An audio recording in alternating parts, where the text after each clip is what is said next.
নমস্কার। কিছুদিন আগে থেকেই WBCAP পোর্টালের মাধ্যমে বিভিন্ন কলেজে অনলাইন অ্যাডমিশন শুরু হয়ে গেছে। এবার অন্যদিকে রাজ্য সরকারও OBC A R OBC B নিয়ে এরকম একটি লিস্ট পাবলিশ করেছে। পাবলিশ করার কিছুদিনের মধ্যে সেই লিস্টটি সম্পর্কে আবার হাইকোর্টে একটি মামলা হয়।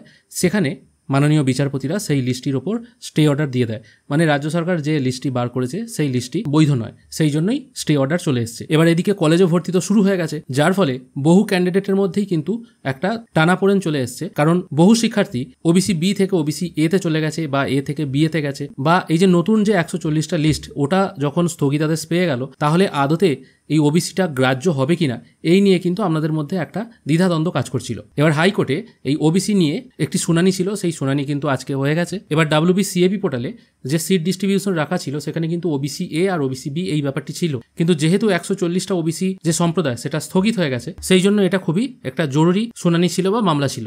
এবার এখানে ব্যাপার হচ্ছে প্রতিদিন মোটামুটি 70 থেকে 80,000 স্টুডেন্ট এই WBCAP পোর্টালের মাধ্যমে আবেদন করছে। আর তার থেকেও বড় কথা, বিচারপতি যখন জিজ্ঞেস করেছিলেন এই নোটিফিকেশনটি কে পাবলিশ করেছে, তখন বলা হয়েছে উচ্চশিক্ষা দপ্তর থেকে পাবলিশ করা হয়েছে, এবং যেদিন স্টে অর্ডার আসে ঠিক তার পরের দিনই কিন্তু এই নোটিফিকেশন পাবলিশ করে কলেজ ভর্তি শুরু করে দেওয়া হয়েছে।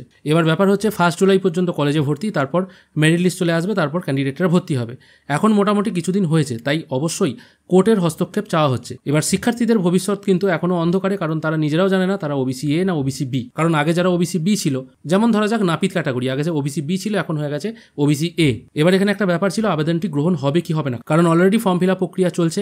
আর SLSTর ওয়েবসাইট জানেন কালকে থেকে বন্ধ করে দেওয়া হয়েছে, কিন্তু তার আগে অবধি OBC B এবং OBC A এই ব্যাপারটি ছিল, এবং এটা ধরেই কিন্তু ফর্ম ফিল আপ হয়েছে এবং বহু মানুষ পেমেন্টও করেছেন। বিচারপতিরা প্রথমে বলেই দিয়েছিলেন যে তারা ভর্তি বন্ধ করতে চান না, জুলাই মাসের পরে এটা শুনবেন, কিন্তু তাদেরকে রিকোয়েস্ট করার পর তারা এই মামলাটি নিয়েছেন, কারণ তারা বুঝতে পেরেছেন যে তাদের যে অর্ডার আছে সেটা অমান্য করা হচ্ছে। আর এই মামলার শুনানি হতে চলেছে বৃহস্পতিবার দুপুর 2টোর সময়। এবার ওখানে মহামান্য বিচারপতি হিসাবে তপব্রত চক্রবর্তী এবং রাজাশেখর মান্তাও কিন্তু থাকতে পারেন। এবার বৃহস্পতিবার দুপুর 2টোর সময় আমরা জানতে পারবো যে কলেজ ভর্তি আদৌ চলবে না কলেজ ভর্তি বন্ধ হয়ে যাবে, নাকি আবার নতুন করে শুরু করতে হতে পারে কলেজ ভর্তি। এবার এই ব্যাপারটি এতটা গুরুত্বপূর্ণ এই কারণে, যেহেতু অ্যাডমিশন বা কলেজে ভর্তির যে ফর্ম ফিল আপ সেটা শুরু হয়ে গেছে। সাধারণত এই সমস্ত ক্ষেত্রে কোর্ট কিন্তু এই ব্যাপারগুলো হস্তক্ষেপ করে না, কারণ এটা শিক্ষার্থীদের পড়াশোনার ব্যাপার। কিন্তু আজকে কিন্তু এই ব্যাপারটি মহামান্য হাইকোর্ট গ্রহণ করেছে, এবং যার শুনানি আছে বৃহস্পতিবার দুপুর 2টোর সময়, মানে আজকে মঙ্গলবার, পরশুদিন কিন্তু শুনানি আছে। এবার WBCAPরও এখানে কিছু করার নেই, কারণ প্রত্যেক কলেজে যে সিট বিভাজন আছে সেগুলো কিন্তু OBC A বা OBC B এই হিসাবে বিভাজনটা করা হয়েছে।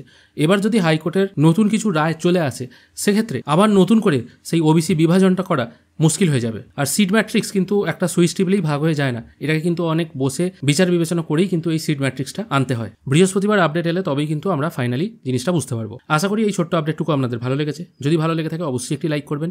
ভিডিও দেখার জন্য অসংখ্য ধন্যবাদ। ভালো থাকবেন।